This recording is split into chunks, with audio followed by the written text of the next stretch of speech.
avec émotion voulante. Et nous sommes tendus, flèches tendues, vers notre être, dit congolais. Et ensuite déductif.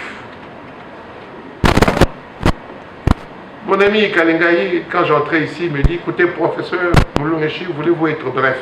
Je vous ai dit, quand j'entrais ici, que les gens me connaissent, que je suis un de Moulongechi qui parle le moins possible. Puis-je encore vous regarder? Vous voulez me regarder? Qu'est-ce que vous voulez que je vous dise encore? Wachiki. Merci. Messieurs les honorables sénateurs et députés, distingués invités en vos titres et qualités, je vous dis bonjour. C'est pour moi une vive émotion d'être ici. D'être ici pour parler de M. Jean-Louis Tchimbalanga. Le temps de ce vernissage, Jean-Louis souffrait que je vous appelle M. Tchimbalanga.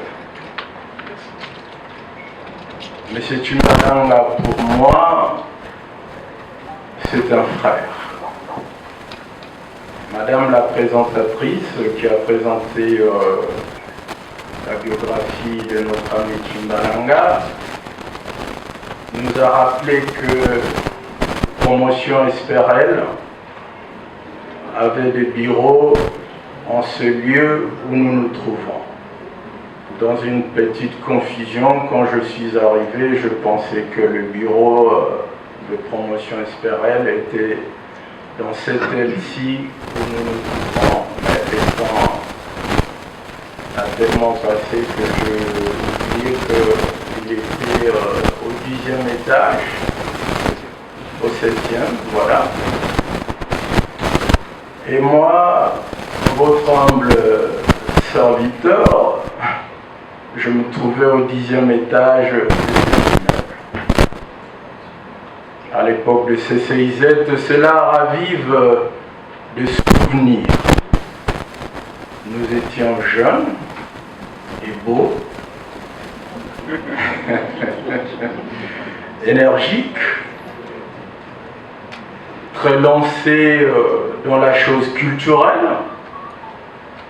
Certains parmi nous ont pensé qu'ils allaient devenir le Benny Gordy congolais pour faire comme à Chicago avec Tamla Motown, tellement que l'activité musicale était foisonnante dans notre pays.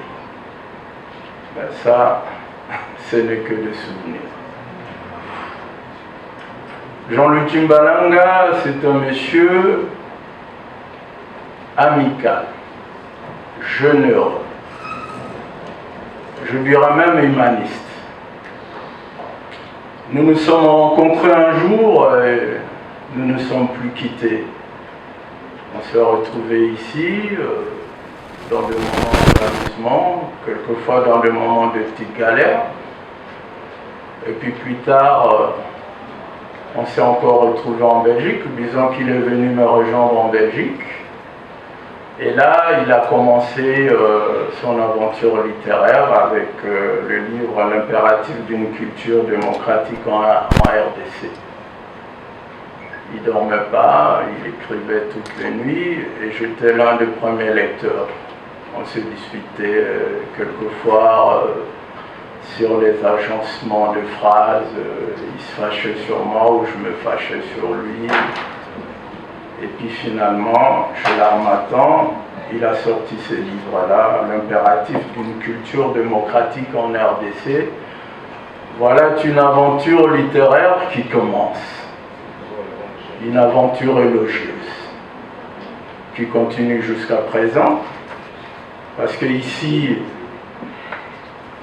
nous sommes là pour la vérité des urnes de 2018 en RDC.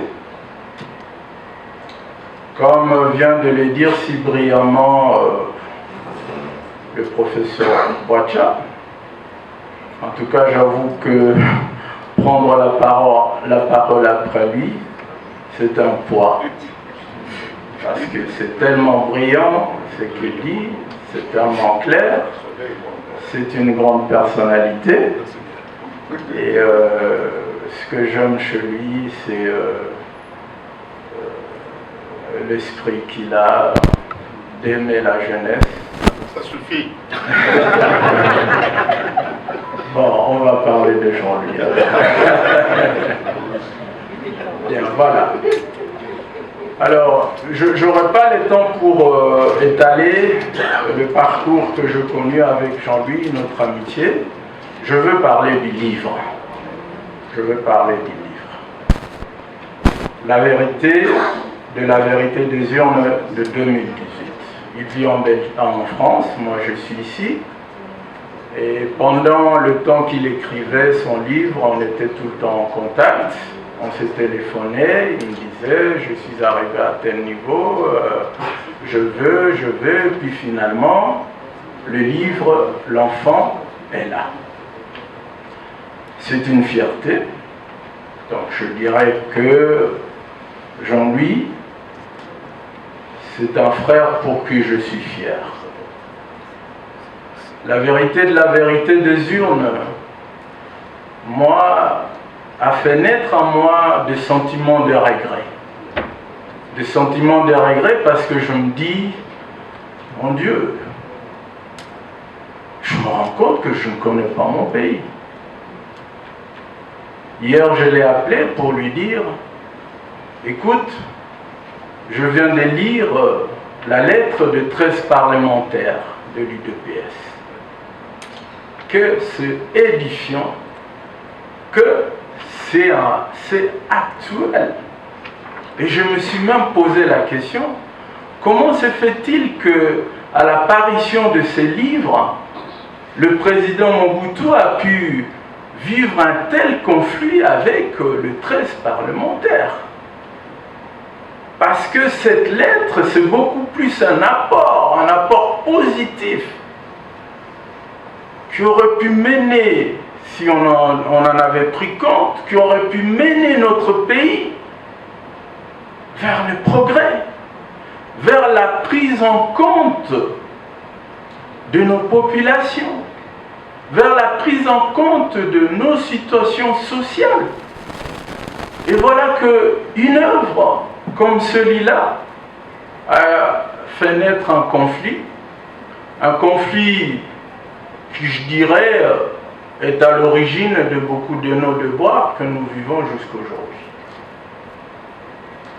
Et alors, je me dis, Jean-Louis, tu n'as pas... Enfin, je reviens, je n'en peux plus, mais je promets de vous tutoyer. Jean-Louis, pourquoi vous n'avez pas repris le manifeste de l'ANSEE? C'est la première fois que je lis cette lettre, mais elle est édifiante. Et je me dis, avant la lettre de 13 parlementaires, il y a la conscience africaine. Avec Monseigneur, à l'époque, finalement, cardinal Maloula, et les autres, le Iléo et consorts. Ailleurs, on a des pères fondateurs. Nous avons des pères de l'indépendance. Mais la différence entre les pères fondateurs d'ailleurs et nos pères de l'indépendance, c'est que le père fondateur ailleurs, ils ont laissé quelque chose dans un sanctuaire, et quand on veut discuter, débattre, prendre des décisions en ce qui concerne ce pays-là, on va dans ces sanctuaires-là, on sort les idées, les idéaux de pères fondateurs et on se réfère. Ensuite, on décide. Chez nous, malheureusement, nos pères de l'indépendance, sans être contre, peut-être que je serai contredit par quelqu'un ici qui a d'autres éléments que je n'ai pas, nos pères de l'indépendance ne nous ont rien légué. Et alors, dans ce pays où beaucoup disent qu'il y a un déficit de l'écrit, Bravo Jean-Louis. Merci. Il y a un déficit de l'écrit parce que le gens ne s'y intéresse pas beaucoup. Ils ne s'y intéressent pas beaucoup parce que les opportunités ne leur sont pas données pour qu'ils puissent découvrir les écrits qui existent. Le professeur Boitard, c'est une preuve qu'il y a des écrivains au Congo. Le professeur Yoka, le professeur Ndaïwen, et j'en passe, sont la preuve que le Congolais écrit. Moi-même qui vous parle, je crie aussi, mais dans la fiction. Je viens d'écrire mon premier livre pédagogique dans ce sens-ci, parce que j'œuvre dans la photographie, je suis photographe d'art, et je ne m'occupe que des archives photographiques. Un jour, je me suis dit, déficit de l'écrit, il faut pallier à cette lacune. Je commençais à archiver des photos, finalement, je viens d'écrire un livre, Photos comme écriture de l'histoire. Jean-Louis, c'est un passionné de l'histoire. Jean-Louis, c'est un amoureux de l'histoire. La preuve est là. Mais comprenez ici quelles sont les difficultés que ne rencontre pas quelqu'un qui écrit. Je vous en relate quelques-unes. Il doit réfléchir au contenu d'un livre. Alors, la vérité dans les urnes de 2018 en RDC, volume 1, de l'indépendance du Congo en 1960 jusqu'à l'élection présidentielle de 2011. C'est bien sûr le titre de cet ouvrage que l'auteur nous fait l'honneur de nous présenter ce soir devant l'Auguste Assemblée ici présente. Et moi, je vais juste me pencher dans un domaine où je nage un peu facilement, là, c'est celui de la musique culturelle. Alors, sur la musique, partant de l'indépendance jusqu'en 2011, c'est l'espace temporel de cet ouvrage. Eh bien, d'entrée de jeu, l'auteur commence avec le combat du siècle. En 1974, avec quel âge? 74. Non, j'étais là, prof. J'étais déjà là. Contre Georges Sherman et Mohamed Ali. Et bien sûr, il y a cet aspect. Dans cette page d'histoire, Jean-Louis Timbalanga relate les péripéties qui entourent cet événement avec le festival de musique qui a accompagné ce combat du siècle. Nous avons eu James Brown à Kinshasa, B.B. King, Johnny Pacheco, et bien sûr le professeur Kambewacha connaît tout ça. Un tout petit peu.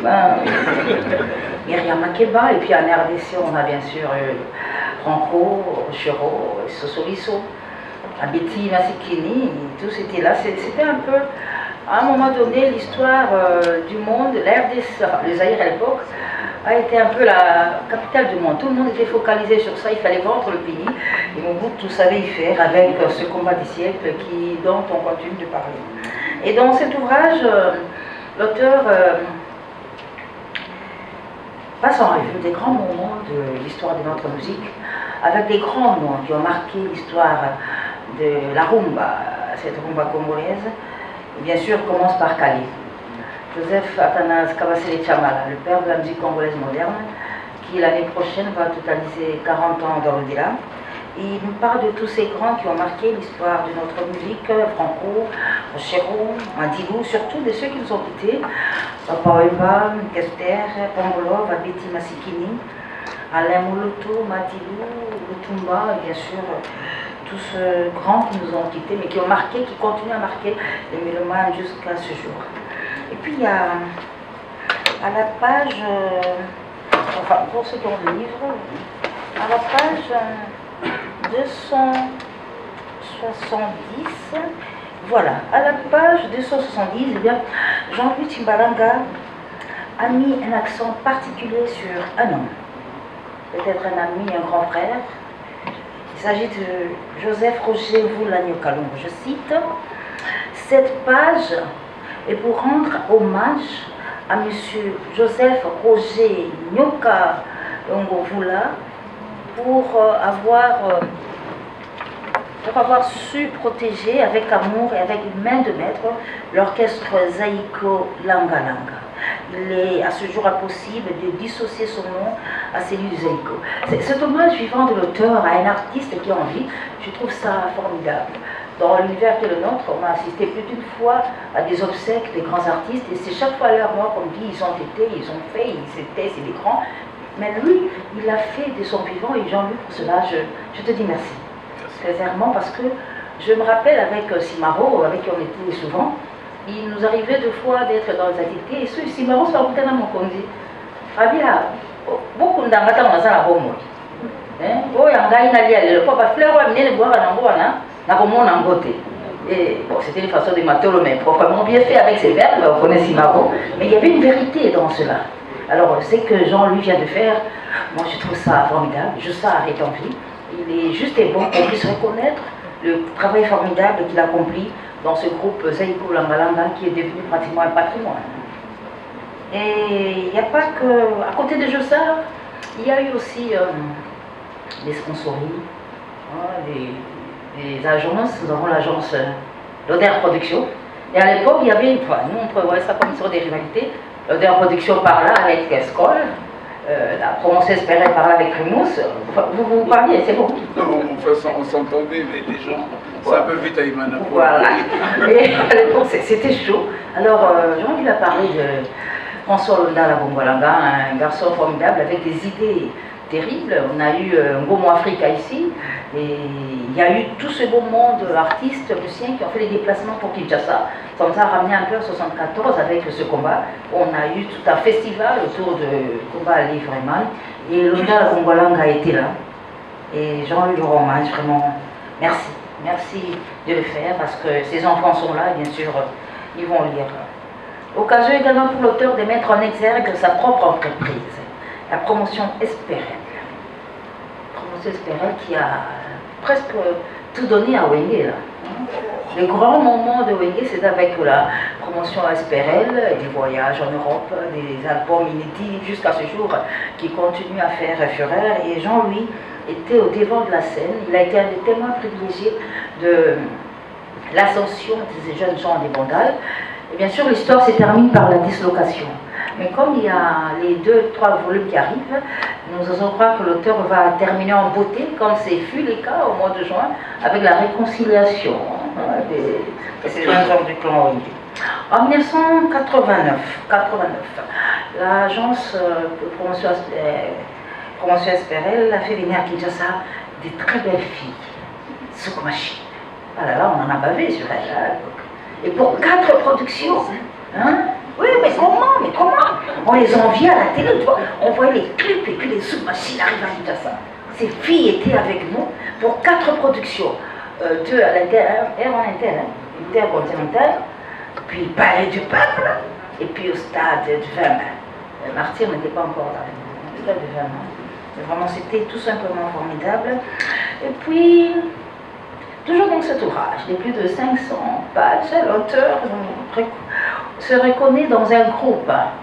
Pour ceux qui ont étudié à Tassok, il y avait un groupe de Black Leaders, je pense bien. Ah, avec... ils sont là, hein? Les anciens des Black Leaders. Ils sont dans la salle. Ils sont dans la salle. Alors, vous vous rappelez quand ils se mettaient à chanter Sex Machine. Fidel Baba la Michel. Fidel Baba la Michel. Oh, les anciens de Tassok. Oui.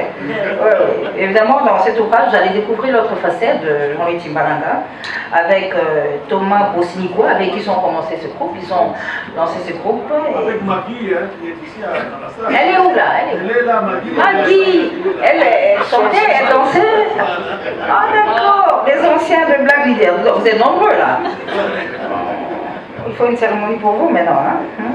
Alors le groupe s'est produit au collège Boboto, ce n'est pas la Dieu. Vous voyez, ça ramène, ça rappelle des souvenirs, peut-être que nous on ne connaît pas, mais à travers ces écrits, on peut découvrir l'autre facette de l'honorable Fidel Babala que je ne savais pas. Bon, Philippe ne chantait pas. Il faisait quoi là? Il dansait? Non, mais c'était Michel Cabella, tout ça. Jacques Jusqu'à. Safir, il soutenait en fait. Oh, il soutenait. Donc, voilà. Après, mais c'est Et bon. Jean-Claude Vemba aussi. Oh, Il est là, oh là. Ah, voilà que des souvenirs dans cet ouvrage. Et puis le mérite, l'auteur a tenu à mettre un accent particulier sur un mérite.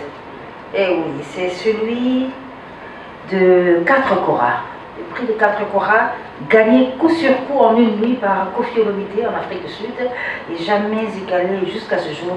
Il fallait évidemment rappeler cela pour que cela stimule aussi ce qui arrive. Dans cet ouvrage, il y a aussi des grands moments.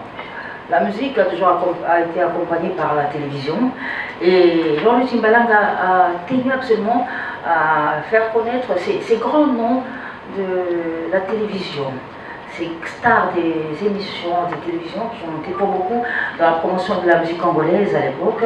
Ces messieurs qui ont marqué leurs empreintes d'histoire de la télévision dans notre pays. Je citais Benoît Lukungu Sampou qui a quitté le monde de la presse, ça faisait plus de 20 ans, il était dans la diplomatie, mais à sa mort, tout n'est revenu que sur ce qu'il a fait comme journaliste, pour dire que le travail qu'il avait fait à l'époque était tellement formidable. Ce n'était pas un problème de monopole, mais c'était le travail qui a été tellement bien fait. 20 ans après qu'il a disparu du petit écran, il est décédé au Portugal comme corps diplomatique. Sa dépouille arrive à Kinshasa, mais c'est un journaliste qu'on a célébré. Nulle part on a parlé du diplomate. C'est pour voir, pour démontrer que c'est un frère. Évidemment, à ce jour, il y a, avec les réseaux sociaux, etc., il y a des chroniqueurs par-ci par-là. Mais le travail, c'est ce que nous voulons. Il a été célèbre, il a été aussi un bon présentateur des médias. À ses côtés, Théo Boniface, Kayo Bubéa, Loutou Mabangu, Lukezo Loasi, Manda Chewa, et nous. Et nous. Et puis on devait embarquer dans la salle là. Et nous. Et puis il y a un monsieur que je n'ai pas connu quand j'ai commencé cette profession, mais son nom, sa voix est restée en moi. Et la première fois que je vois sa photo, c'est dans cet ouvrage. C'est Mateta Kanga. Ah, celui qu'on a accusé d'être même à la base de l'exode rural, avec ses émissions à la radio, Kilikese, Ozangi, Balokayo. Alors, moi j'ai vu sa photo dans cet ouvrage, donc côté illustration, vraiment, l'auteur a été tout simplement formidable. Formidable, Mateta Kanda, je ne l'ai pas connu, mais son travail est demeuré à tel point qu'il y a eu même un jeune garçon qui est sorti d'une chaîne là qui parlait comme Mateta Kanda. Et à cause seulement de cette fois, les gens se sont rués vers cette chaîne de télévision par rapport au travail qui a été fait, qui a marqué.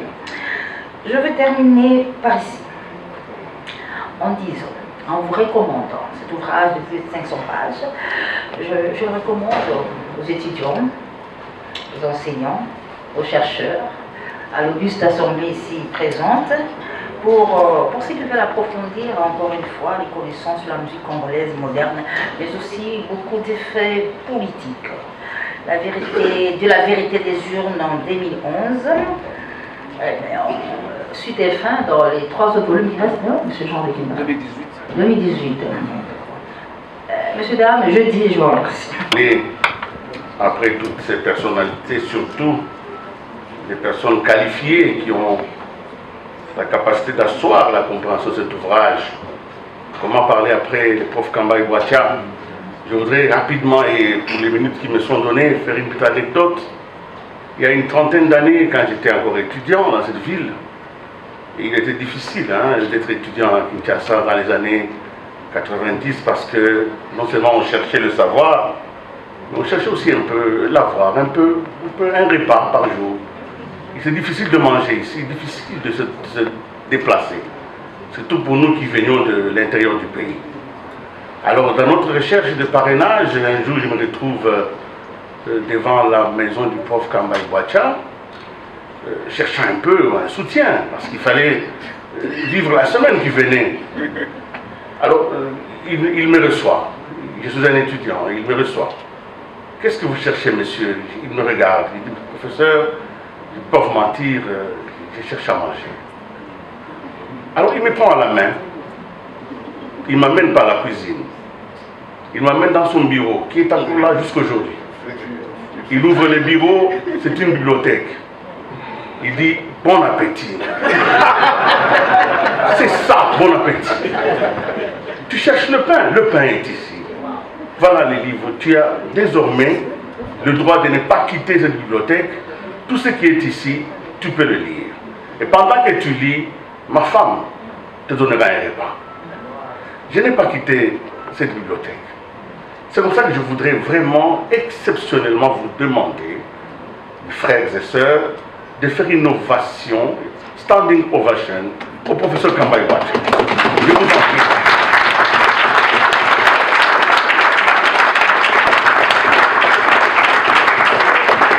Parce que je n'étais pas les seuls. Je crois que nous sommes des milliers dans cette ville qui sont passés sur l'avenue Loubeuf.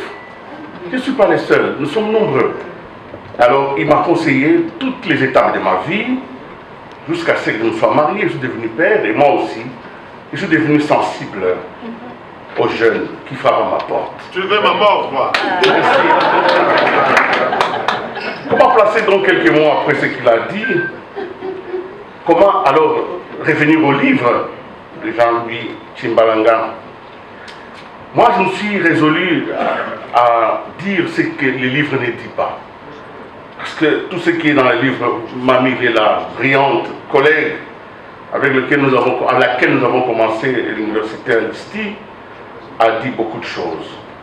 Moi, je me suis donc résolu de dire ce que le livre ne dit pas. Et il y a quelques années aussi, j'étais comme accompagnateur d'un homme politique au sommet France-Afrique. Pendant que nous étions au site à Cannes, on nous a annoncé qu'il y avait un Congolais, un compatriote, qui voulait rencontrer les autorités parce qu'il avait des idées à partager. Il a donc fait 1000 km de là où il habitait jusqu'à là où nous étions. Quand je me suis approché, c'était Jean-Louis Tchimbalanga. Il a pris sa voiture de Lyon jusqu'à Cannes pour rencontrer les autorités à sa charge. Il est venu parce qu'il avait des idées. Il estimait qu'il pouvait nous contacter et donner ces idées-là. Voilà cet homme qui s'oblige des tâches justes par la force de sa conscience et son sens du devoir. C'est cet homme-là que je célèbre aujourd'hui. Le livre que j'ai eu le bonheur de lire est un témoignage puissant sur l'amour que l'on peut porter à l'égard de ses semblables et de son pays. Ce livre ne dit pas combien fut grand le temps qu'il a consacré pour construire sur le récit national. Ce temps qu'il a pris à sa vie de famille. Ce temps revendiqué par ses enfants. Ce temps pour lui-même. Il a consacré tout ce temps à l'œuvre que nous célébrons aujourd'hui. Et d'ailleurs, pour se faire pardonner par ses enfants à qui il a privé du temps, il a demandé aux enfants de faire la préface de cet ouvrage. Si vous lisez ces livres, vous allez trouver que ce sont les enfants de Jean-Louis Tchimbalanga qui ont fait la préface pour un peu dire, papa, nous savons que tu as fait beaucoup de choses, nous te pardonnons de nous avoir laissé tomber, parce que l'ouvrage que tu as produit, nous sommes aussi les héritiers. C'est pourquoi j'en appelle à tous ceux que... j'en appelle à lire ces livres. Il faudra les lire phrase par phrase, page après page, car à mon humble avis, il existe une puissance cathartique au fond de ces livres. Chaque lecteur trouvera dans sa propre vie le pont qui le mènera au récit national, au destin collectif. Ce livre ne le dit pas, mais il laisse entendre et sous-entendre que Jean-Louis Tchimbalanga a répondu aux plus grands et aux plus profonds besoins que l'homme ressent. En effet, on peut se demander quel est le plus grand besoin de l'homme. Qu'est-ce que tous nous avons comme besoin fondamental? Besoin pour lequel nous sommes prêts à mourir pour sa satisfaction. C'est une question qui semble impossible, mais n'est pas impossible. Il y a une réponse. Les anciens Grecs disaient que le plus grand besoin de l'homme, c'est l'éthymos. L'éthymos, c'est le besoin de reconnaissance. Chacun de nous veut qu'on le voie tel qu'il est, tel qu'il se voit lui-même. Les regards que nous portons sur nous-mêmes, sur ce que nous avons de noble, nous souhaitons que le monde nous voie de la même manière. La reconnaissance. D'ailleurs, le Christ lui-même, quand on lui demande qui est-ce que tu es vraiment le Fils de Dieu, il dit, tu le dis. Cette phrase lui a valu la peine de mort, parce qu'il venait de reconnaître quelque chose qui était pourtant vrai, mais qui était impossible à concevoir du temps à l'époque. Nous avons donc tous besoin d'être reconnus de ce que nous sommes, ce que nous avons, ce que la noblesse de notre âme. En écrivant ces livres, Jean-Louis Tchimbalanga nous donne la possibilité de reconnaître ceux qui, parmi nous, ont agi de manière exemplaire. C'est pour ça que ce livre est important. Et ce livre de Jean-Louis Tchimbalanga fait justice donc à ses besoins, car il permet à la mémoire collective de se nourrir des faits parfois enfouis et de donner à notre âme collective l'écho positif d'un univers reconnaissant. Lisez les livres et vous serez fiers de faire partie de cette histoire. Mais il y a, en ce qui me concerne, une chose sur laquelle je souhaite attirer votre attention et qui correspond à mon âme de journaliste. C'est l'interpellation qui nous vient des pères de l'indépendance s'agissant de notre rapport à la vérité et de notre engagement en tant que nation de sauvegarder notre capacité collective de discernement. Dans les livres, l'auteur a mis à notre disposition des textes fondateurs. J'ai choisi 2 extraits, simplement, pour terminer.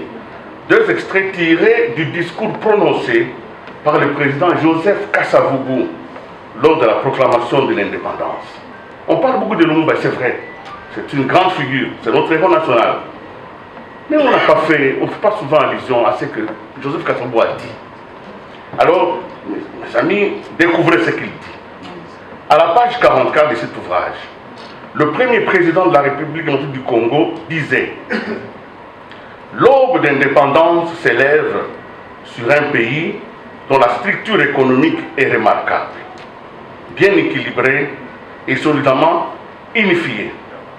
Mais, et c'est là où j'insiste, l'état d'inachèvement de la conscience nationale parmi les populations a suscité certaines alarmes que je voudrais dissiper aujourd'hui en rappelant tous les progrès qui ont été accomplis. » Donc il disait déjà qu'il était en face d'une population dont la conscience était inachevée.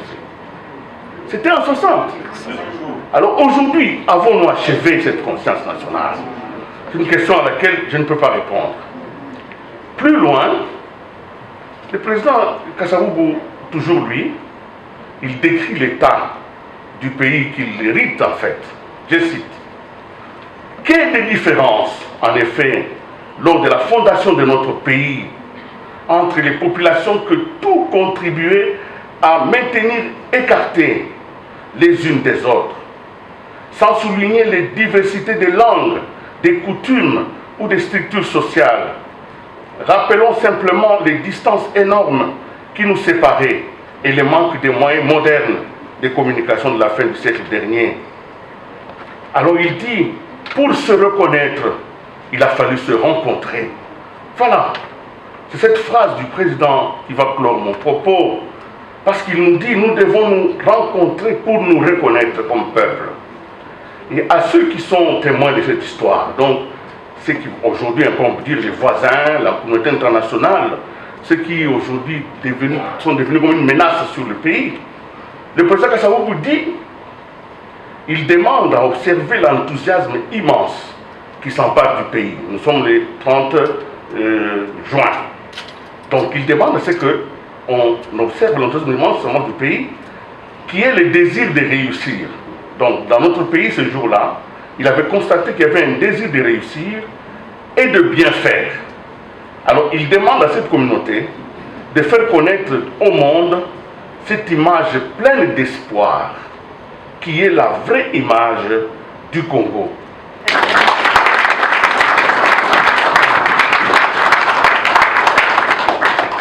Les invités à vos titres et qualités.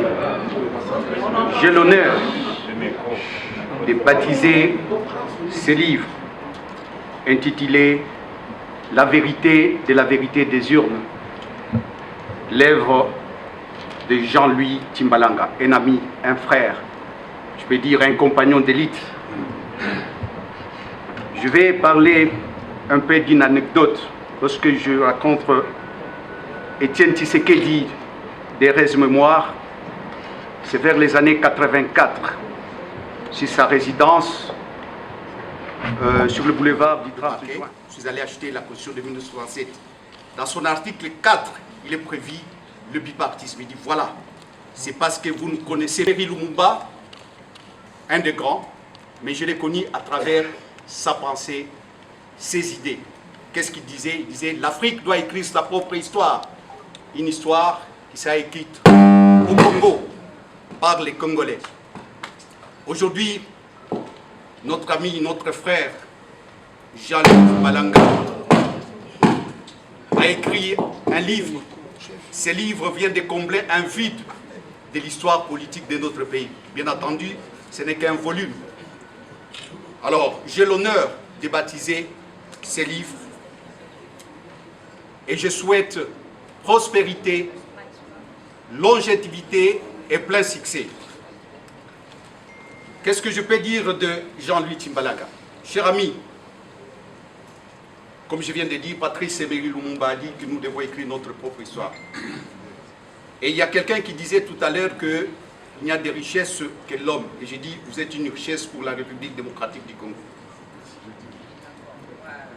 Je vous remercie.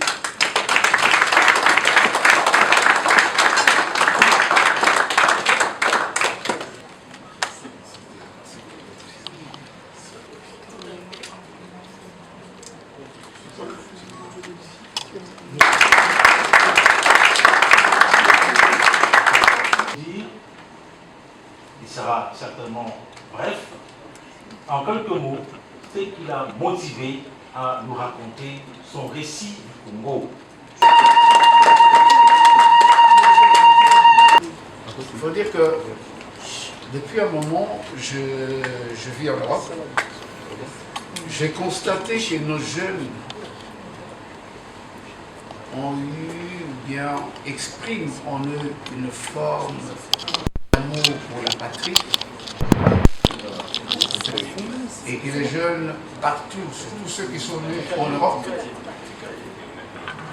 c'est bon?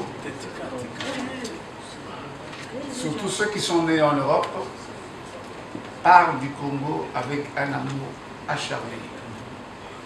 Et la plupart d'entre eux font des débats pour leur patrie. Mais souvent, ces débats sont diffus.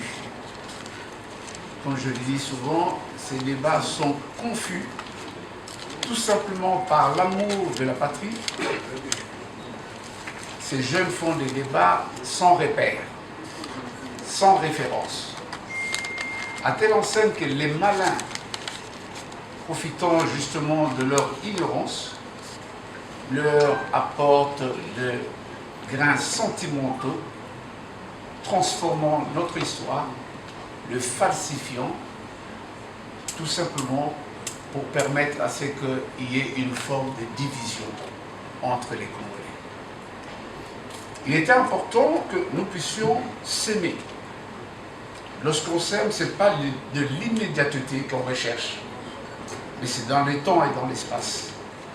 Qu'est-ce que nos jeunes, demain, les générations futures, dans les 100 ans, 200 ans, qu'est-ce qu'ils sauront sur l'histoire de notre pays, notamment sur le titre qui est provocateur, la vérité de la vérité des urnes.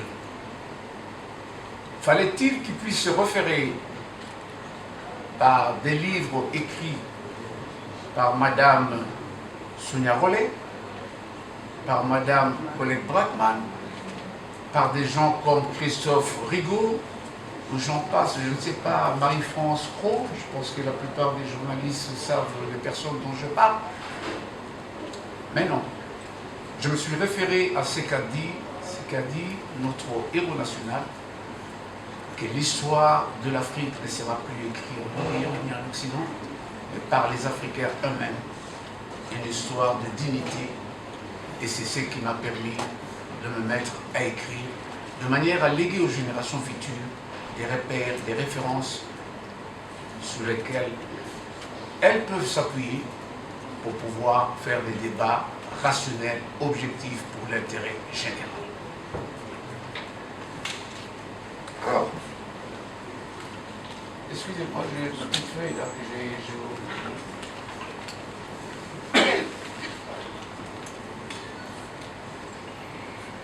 Je me suis mis à parler. D'abord, j'aurais dû d'abord remercier le professeur Kambaye pour avoir accepté de venir témoigner sur mon livre. C'est un grand professeur. Et ce que vous avez fait me touche, monsieur le professeur. Et je vous remercie infiniment. Je remercie infiniment tous mes amis ici. Baudouin Bikoko. Ami, il est là, je l'ai connu très gamine. Donc c'est toujours une petite qui me regardait avec admiration. Aujourd'hui, c'est une grande dame qui peut se mettre à côté de nous. Je remercie le pasteur Firmin Béat du Canada qui est venu me soutenir lors de vernissage à Paris.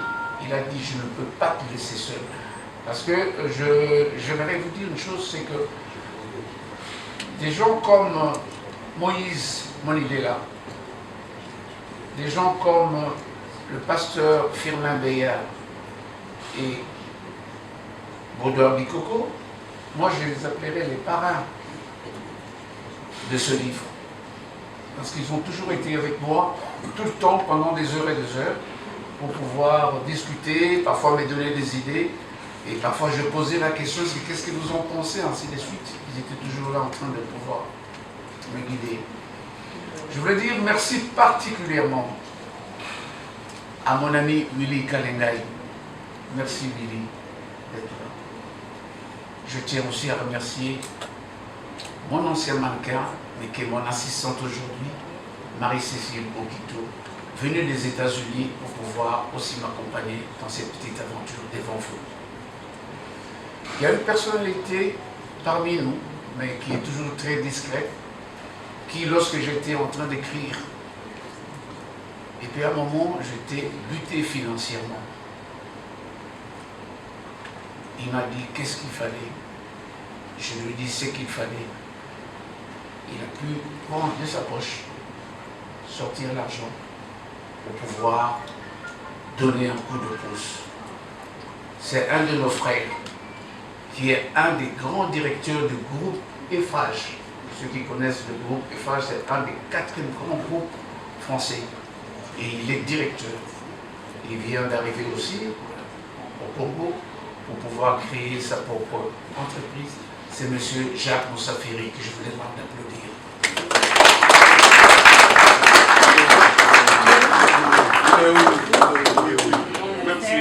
Bon, c'est une personne très discrète.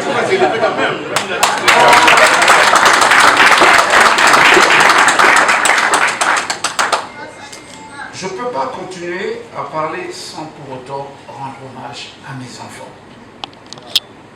Je les cite. Prince, Leslie, Yoni, Keren, Ketia, Bill et Louise Cresnel. Et non, il faut que c'est il n'y en a que 7, donc voilà, c'est le 7e ciel. J'étais ici au 7e niveau, donc voilà, j'ai clôturé. Je voulais aussi vous remercier, mes amis. Vous savez que quand on revoit ses amis, on voit des gens comme Michel Kabea, des gens comme Martin Kavala, des gens comme Paul Zlo, qui a un voisin du collège Albert Ier. Je l'ai vu venir me soutenir. Il y en a plein, je ne sais pas comment citer, et notamment ma famille est là, la famille Tchoubalanga. Je vous remercie infiniment.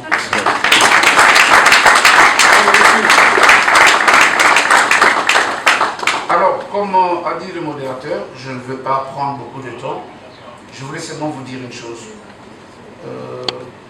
J'ai oublié quand même avant de parler de rendre hommage à une personnalité du monde historique qui nous a quittés, M. Anissé Mobé, que j'admirais régulièrement lorsqu'il parlait de l'histoire de la République démocratique du Congo. Et ici, comme je ne suis qu'un petit dans l'histoire de notre pays, je rends hommage aussi à une personnalité, le professeur Dayuel.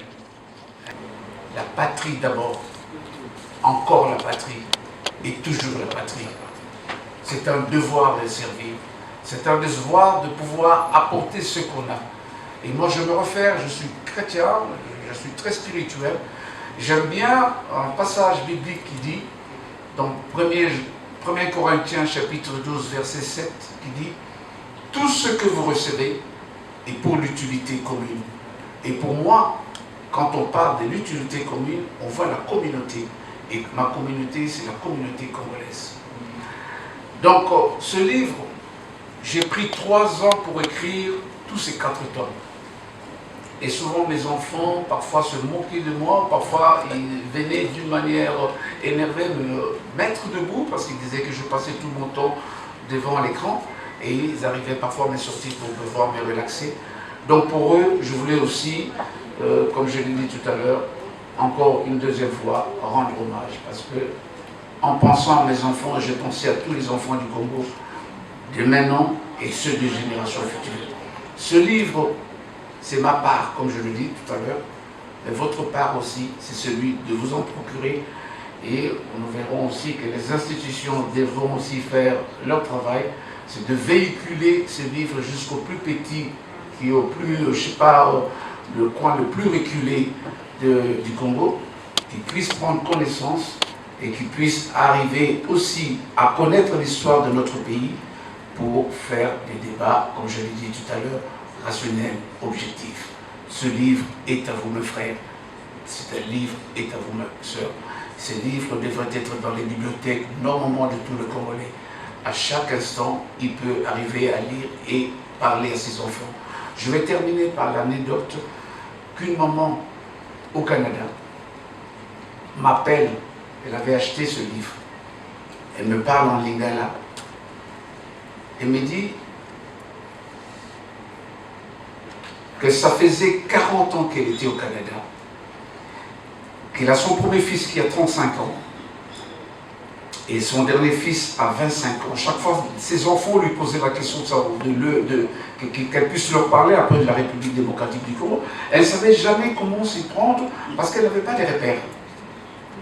Mais lorsqu'elle a pris ce livre, elle me dit quelque chose en lingala. Papa, namoni bolenge nangai.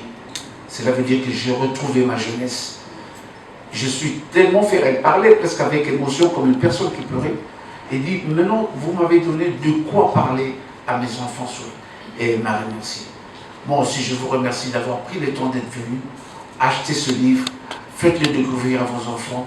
Vous ne serez pas déçus, car les enfants auront la connaissance de leur pays et ils sauront faire des débats, je l'ai encore répété, rationnels, objectifs pour l'intérêt général de notre pays. Je vous remercie.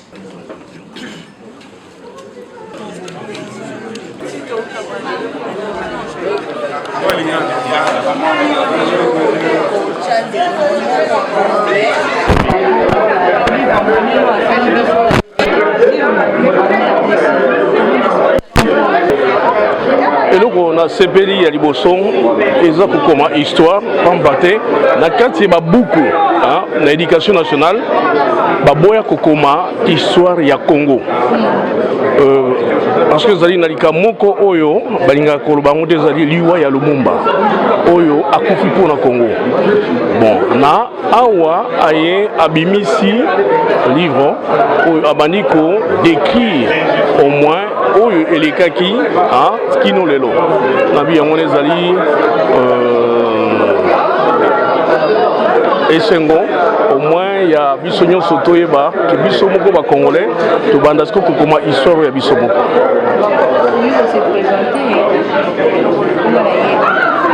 Ngai Guy Patrice Lumumba nazali mwana ya suka Patrice Emery Lumumba oyo bomonaki kala mingi te on azali komi opposé na ba relique na mi opposaki pamba te ba condition oyo ngai napesaki ezalaki mpona kosangisa bana nyonso ya baoyo bakufa na bakwanga mpe na Lubumbashi oneti balingaki kotia yango te yango na sepelaka nango te.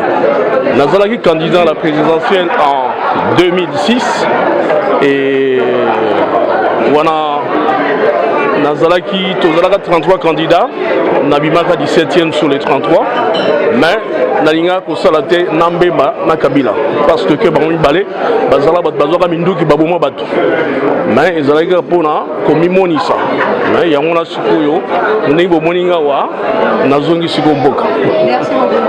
Bonjour, Tomonio Aoza Moto Bundeli état de droit outil diaspora asa des livres kitoko ozo lobela makama mapona mière des Congo Tomonio koye moi mon makama peuple comme balayeba autant un livre na vraiment yo vraiment kanyini na exposé un livre. Au morning, d'abord il faut dire que merci Ndegebo Yambinga, mais il faut dire d'abord que monsieur Jean-Louis Chimbalanga Aza Moutunga na ebié depuis Kala. Tous les camarades de jeunesse et ils ont la sengo mingi comment nande konayo bokola naye bokeno bina bazai konaye siko akomipe mutu azo comme ba livre. Oyebi que livre yo ils ont une importance makasi parce que au moni ezoloba à la fois histoire politique il y a RDC, histoire culturelle il y a RDC, histoire il y a musique il y a RDC. Donc ils ont compte à makamwe belé. Ceux qui ont tangi ango okozwa penza vision il y a solo il y a Nengemboka et Kendeki depuis 1960 na ba texte moko na batu mususu kutobosana nde eye koyeba na lisusu lelo. Merci beaucoup madame. Bibi banimbaye bokenda na wapi? Nazali kakao. Nazali kana kata Kinshasa. Nazaka na kati ya Kinshasa, omoni bitumba sila raté bitumba po na promotion abasi et koko sila te et tumba po na kokende liboso bien que toke liboso makasi na ndenge biso za ba activiste à droit de l'homme toko lo ba toke liboso mingi mais musala sila kate démocratie ezaka musala ozo sala mikolonio so pas par pas mais biso ndenge to bundela ba combat to mona penza que différence eza makasi sikoyo otali promotion basi bakomi ebele na ba gouvernement basi bakomi ebele na ba ambassade mais tozo pundaka po to koma su ebele koleka. Merci beaucoup. Eshima, votre magazine qui bat au rythme de l'actualité. Une réponse à vos besoins en information, un éclairage dans divers domaines. Impartial, documenté, instructif. Eshima au cœur de l'info. Dans la nouvelle édition, Eshima Magazine présente dans ses colonnes les réalisations d'un ministre du numérique, pionnier de son portefeuille. À la une, Eberhard Kolongele engagé à matérialiser la vision du président Tshisekedi dans le secteur du numérique. Dans le souci de faire du numérique congolais un levier d'intégration, de bonne gouvernance, de croissance économique et de progrès social, une vision du chef de l'État, Félix Tshisekedi consignée dans le plan national du numérique à l'horizon 2025. Le ministre du numérique, Eberhard Kolongele, a mis les bouchées doubles pour sa première année passée à la tête de ce portefeuille. Un bilan dressé en 9 points, parmi lesquels la mise en place d'un cadre juridique du secteur dénommé Code du numérique. Dans une interview exclusive accordée à Eshima Magazine, l'ancien directeur du cabinet intérimaire du président de la République revient sur la mission principale dévolue à son ministère et comment il est arrivé à l'élaboration de la feuille de route du programme de transformation numérique de la RDC. Autre titre à découvrir, mobilisation de recettes, DGI, Barnabé Mouakadi, 2 ans de pic inédit. Le 16 juin 2022, le directeur général des impôts Barnabé Mouakadi Mwamba a totalisé 2 ans à la tête de la DGI. Sous sa direction, la mobilisation de recettes a atteint des pics jamais réalisés pendant les 24 derniers mois. Une courbe ascendante quasi permanente malgré le contexte difficile lié notamment à la pandémie de Covid-19. Autre performance à découvrir dans Eshima, c'est le 2 ans d'une lutte sans merci engagée par l'IGF contre le détournement des deniers publics. Découvrez un résumé des actions menées par l'équipe de Jules Alinguete et Victor Batoubenga ces 2 dernières années, conformément à la vision du président de la République, Félix-Antoine Tshisekedi.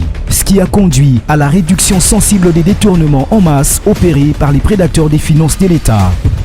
À lire également élection 2023. Denis Kadima va corriger les erreurs du passé. À 1 année et demie des nouveaux scrutins en République démocratique du Congo, l'équipe de la CENI dirigée par Denis Kadima s'emploie à perfectionner les opérations électorales afin de corriger les erreurs du passé et changer l'image de cette institution. Eshima Magazine, un nouveau standard d'information.